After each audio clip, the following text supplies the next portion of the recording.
Bendito eres, Padre, Señor del cielo y de la tierra, porque revelaste los misterios del reino a los pequeños. Aleluya, aleluya.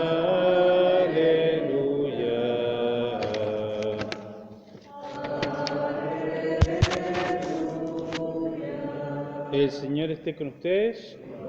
Evangelio de nuestro Señor Jesucristo según San Mateo. Jesús dijo a la multitud: del reino de los cielos se parece a un tesoro escondido en un campo. Un hombre lo encuentra, lo vuelve a esconder y lleno de alegría vende todo lo que posee y compra el campo. El reino de los cielos se parece también a un negociante que se dedicaba a buscar perlas finas y al encontrar una de gran valor fue a vender todo lo que tenía y la compró. El reino de los cielos se parece también a una red que se echa por el mar y recoge toda clase de peces. Cuando está llena, los pescadores la sacan a la orilla y sentándose recogen lo bueno en canastas y tiran lo que no sirve. Así sucederá al fin del mundo. Vendrán los ángeles y separarán a los malos de entre los justos para arrojarlos en el horno de fuego. Allí habrá llanto y rechinar de dientes. ¿Comprendieron todo esto? Sí, le respondieron. Entonces agregó: todo escriba convertido en discípulo del reino de los cielos se parece a un dueño de casa que saca de sus reservas lo nuevo y lo viejo. Palabra del Señor. Ave María Purísima. Bueno, este Evangelio de hoy, yo me puse a pensar cómo predicar y digo, bueno, son 2 ideas nomás, puedo hacer la homilía en 3 minutos. Pero digo, no es conveniente para, ¿no es cierto? La homilía tiene que ser un poco más extensa. Entonces, digo, bueno, voy a buscar algunos pequeños cuentitos que nos ilustren un poco de qué se trata esto. Y lo primero que se me ocurrió es un cuento que es gracioso, que dice que un yanqui había venido acá al norte argentino y en una piragua, o no sé cómo se llaman estos pequeños barquitos, iban cruzando el río. Oh, el río más grande del mundo, dice. Y usted, dice, ¿conoce Nueva York? Le dice al remero, ¿no? Ah, yo no he salido de acá, dice. Usted ha perdido, dice, un tercio de su vida. Dice, bueno, seguían para allá. ¿Y usted no conoce Europa? Dice. No, la verdad que nunca salí de acá, dice. Usted ha perdido un tercio de su vida, dice. Y bueno, más allá, dice, ¿y usted no conoce el Polo Norte? No, ni el sur tampoco, dice, porque la verdad que lo más al sur que he llegado es acá, dice, a la provincia de Corrientes, dice, yo siempre estaba acá, dice. Usted ha perdido otro tercio de su vida. Bueno, iban más allá y se vino un viento. Hace poco me contaron una anécdota que ahí en el Río de la Plata está cuando viene el viento pampero y andan así en kayak o eso es muy peligroso. Bueno, un viento así similar y ya les estaba por dar vuelta ¿no es cierto? La barcaza. Y dice, le pregunta el remero al otro, ¿usted sabe nadar? Dice, no, entonces va a perder toda su vida, dice. Bueno, y entonces, ¿a qué va esto? A que hay ciertas cosas que son buenas, pero no son las esenciales. Y de esto se trata un poco, esto de encontrar o no el reino de los cielos. Hay personas que toda su vida, bueno, no sé, la dedican al estudio, al estudio de las ciencias. Bueno, y tenemos ejemplos en la modernidad de gente que inclusive hasta no ha tenido familia o la ha perdido por sus, ¿no es cierto?, sus logros científicos. Veía un documental sobre, ¿no es cierto?, estos científicos y digamos, técnicos de la NASA que muchas veces por una misión espacial a Marte se dedican solo a eso, e incluso pierden la esposa, pierden la familia, pero bueno, ellos se dedican a eso. Hay gente que, bueno, que trabaja toda la vida, quizás sí, quizás tienen una familia, pero en definitiva le falta el horizonte último del porqué de todo esto, que son cosas muchas veces buenas, pero el horizonte último, y esto es lo que nos quiere enseñar Jesús en el Evangelio hoy, el para qué de las cosas, ¿no? Es decir, no es solamente qué hago, lo hago porque me gusta, lo hago porque me siento realizado, esto me hace feliz, pero siempre tiene que estar la pregunta última, el para qué último. Y eso es, bueno, para un día llegar al cielo. Entonces hay que ver si todo eso que yo hago, en definitiva, aunque sean cosas buenas, me conducen a ese fin último para el cual fui creado o no. Yo recuerdo cuando era niño, en el catecismo de las 100 preguntas, una de las preguntas era ¿para qué Dios creó al ser humano? ¿No? Y era, bueno, para que el ser humano lo conozca, lo ame, lo sirva en esta vida y un día llegar a la vida eterna, ¿no? Entonces, en nuestro horizonte tiene que estar siempre no solamente qué hacemos en la vida, sino para qué lo hacemos. Los fines intermedios, como puede ser estudiar, tener un trabajo, tener una familia, son buenos y son parte de ese camino a la vida eterna. Está más cerca de la vida eterna de Dios, podemos decir, quien es responsable en su trabajo, quien se preocupa, ¿no es cierto?, por mantener a sus hijos, aunque todavía no tenga el horizonte de lo sobrenatural, está más preparado para recibir lo sobrenatural que aquel que, por ejemplo, vive una vida, no sé, en fiestas y gastando el tiempo, el dinero, emborrachándose, etcétera, ¿no? Eso está claro.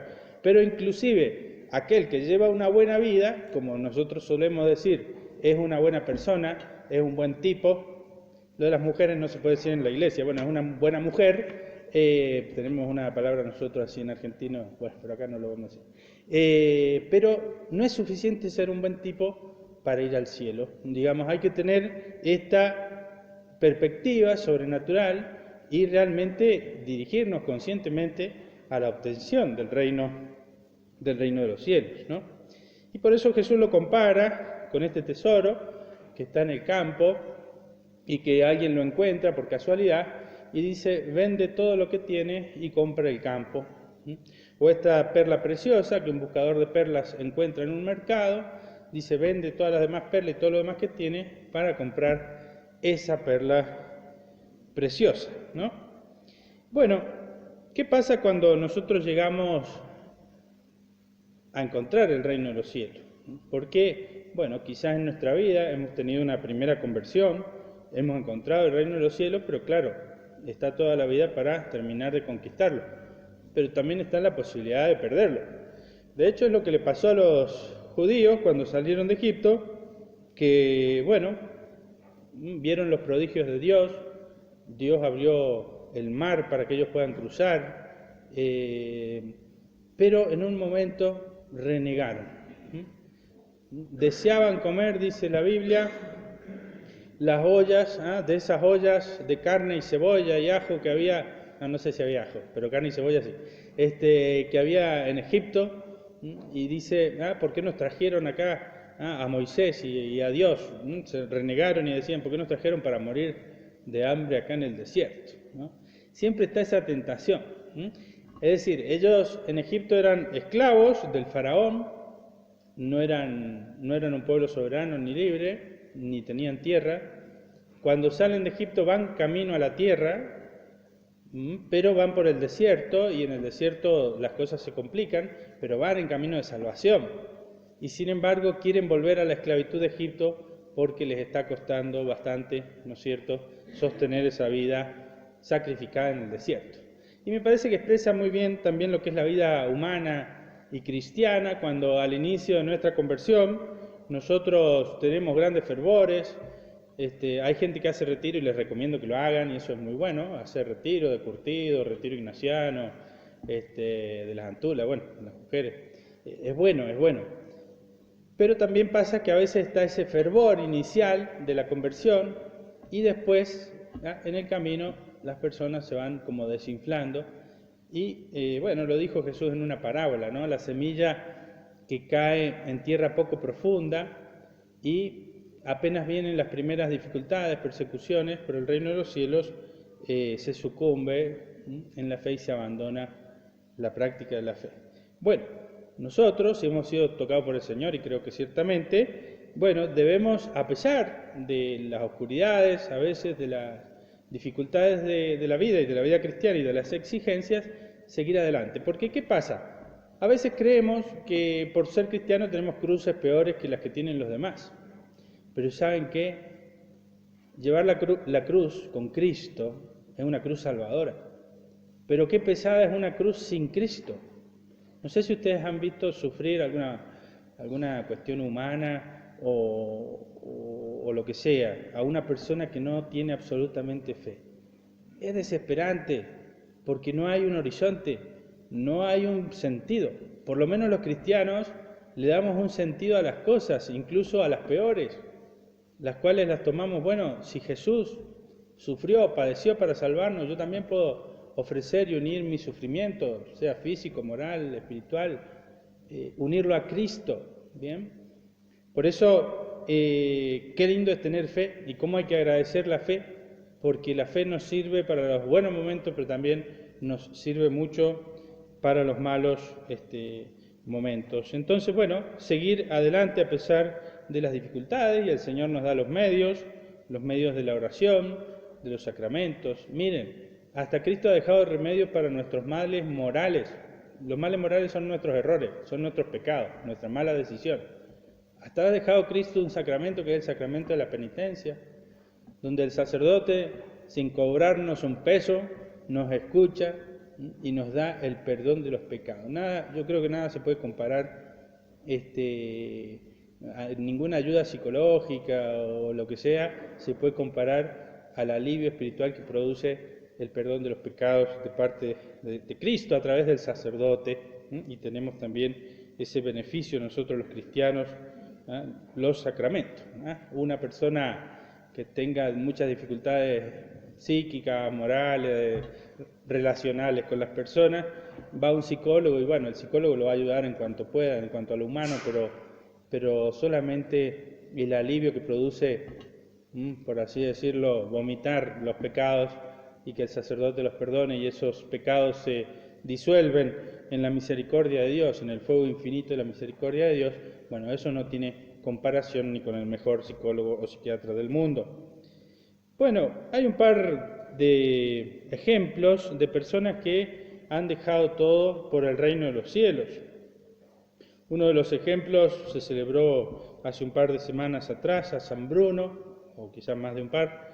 Este joven que en una ciudad del sur de Francia llamada Grenoble era muy buen estudiante en la universidad de allí, había llegado a ser ayudante de un gran profesor conocido y famoso, y sucedió que este profesor fallece y mucha gente vino al funeral porque realmente era una persona notable y al parecer también ejemplar. En el medio del funeral, el difunto se incorpora, se sienta y dice unas palabras: estoy entrando al juicio. Al rato, a la hora, se vuelve a sentar y dice: me están por dar la sentencia. Y una tercera vez se incorpora y dice: me condené. Imagínense cómo habrá terminado ese funeral.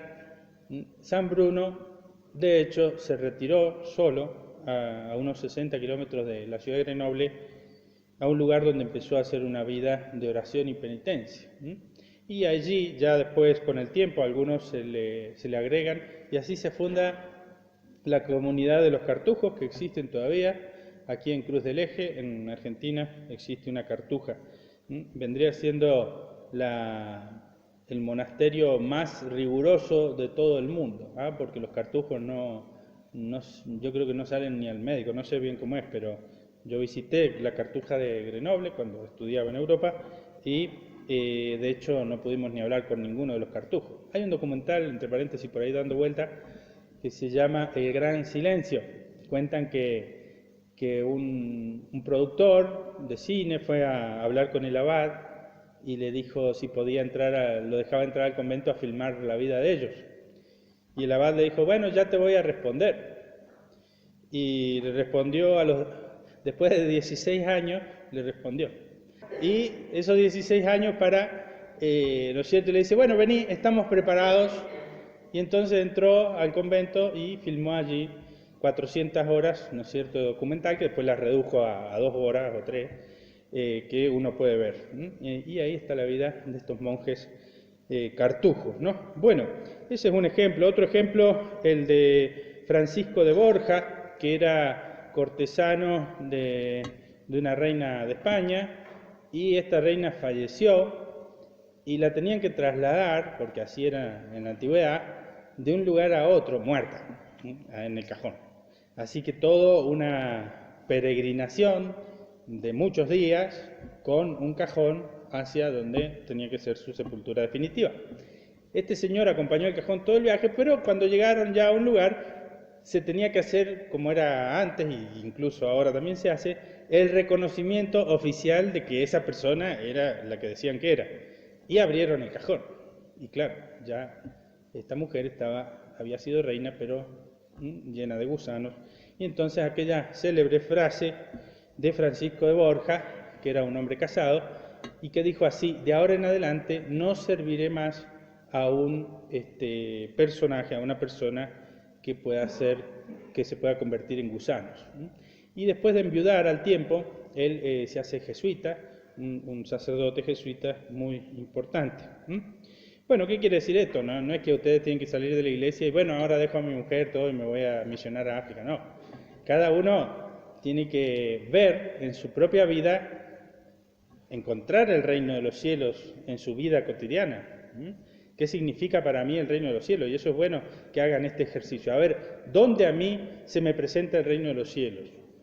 Y bueno, buscarlo. ¿Dónde a mí, o qué circunstancia, qué situación, qué persona a mí me aleja del reino de los cielos? ¿Qué música, qué película, qué serie a mí me aleja del reino de los cielos? Y son las cosas de las cuales tenemos que estar atentos para que no nos atrapen, porque ciertamente, como les digo, va a estar la tentación de recordar las cebollas y la carne de Egipto, ¿no? Bueno, quiero terminar con el relato también de los padres del desierto. Ustedes saben, existe los recuerdos o las memorias de los padres del desierto. Se llama apotegmata patrum, es decir, recuerdos o memorias de los padres. Y hay muchos relatos, entre ellos el de un monje que de repente había empezado a llevar una vida de pecado, había dejado la vida esta, digamos, de monje, bueno, se había juntado con una mujer y ya con el tiempo se dio cuenta que ese fervor que él tenía primero con Dios y todo lo había perdido. Entonces se termina retirando y esto lo cuenta un personaje que emprende un viaje hacia el interior del desierto buscando a estos padres del desierto. Entonces en una cueva se encuentra a un tipito que estaba todo lleno de pelos y que dice que la única vestidura de él eran los cabellos y la barba que lo cubrían, que no tenía nada ahí. Y entonces le cuenta esto, él dice: yo era un fervoroso monje, pero bueno, después empecé una vida no conforme a Dios, pero cuando me di cuenta que ya eso era peligro de condenación, bueno, me vine acá a hacer penitencia para esperar, ¿no es cierto?, aquí mis últimos días y poder realmente que el Señor me perdone. Dice: cómo tomo el agua de un arroyito que cae y como los dátiles de unas palmeras que hay allí al lado del arroyito y con eso me alimento. Bueno, sorprendente realmente. Pero este señor continúa su camino hacia el interior del desierto. Por allá también, en un descampado soleado y todo, encuentra a dos que eran hermanos, allí también con muy poco vestimenta, bueno, que también están haciendo penitencia, y todavía se va más hacia el interior. Y allá encuentra a un hombre anciano, pero con cara, ¿no es cierto?, de una persona sabia. Y entonces, bueno, entabla una conversación, se pone a hablar con él. ¿Cómo ha llegado hasta acá tan lejos?, le dice el hombre. Dice: no, bueno, quería recopilar datos sobre ustedes, los monjes del desierto. Bueno, ¿cuál es su historia? Y entonces él le cuenta, dice: yo era obispo, y en la época de Diocleciano, un emperador, en la persecución, apostaté de la fe. Y entonces dice, un pecado tan grande, dice, yo entendí que solamente Dios me lo iba a perdonar si de ahora en más llevaba una vida de penitencia. Y se había ido al medio del desierto, donde él suponía que nadie iba a llegar, a hacer oración. Y le dice así: yo me voy a morir ahora, porque después de 40 años, ¿no es cierto? Siento que Dios me ha perdonado, ¿ah? Y vos has venido para darme sepultura. Impresionante, son historias reales. Vos has venido para darme sepultura. Y dice que el anciano se puso así resplandeciente, hizo oración y murió. Y él finalmente le dio cristiana sepultura. Entonces vemos cómo personas reales han dejado todo por esta, ¿no es cierto?, perla preciosa que es el reino de los cielos. Nosotros deberíamos saber entonces qué es lo que nos conduce más al reino de los cielos y qué es lo que nos aleja. Y cuento una última anécdota que nos refiere también a que, bueno, hay modos mejores, como cada uno puede acercarse al reino de los cielos, o modos que a uno lo pueden alejar del reino de los cielos. Y con este termino. Un monje que vivía en un lugar y todos los días tenía que caminar varios kilómetros para buscar agua, o cada 2 días. Imagínense, en esa época no existían estos recipientes livianitos que tenemos nosotros ahora, que son de PVC, y que, bueno, que cargan mucha agua, y para transportarlo en realidad no tienen mucho peso. Bueno, en esa época en general eran tinajas, ¿no es cierto?, de barro cocido y cosas de esas. Vos hacías un gran viaje con un gran peso por poca agua, digámoslo así.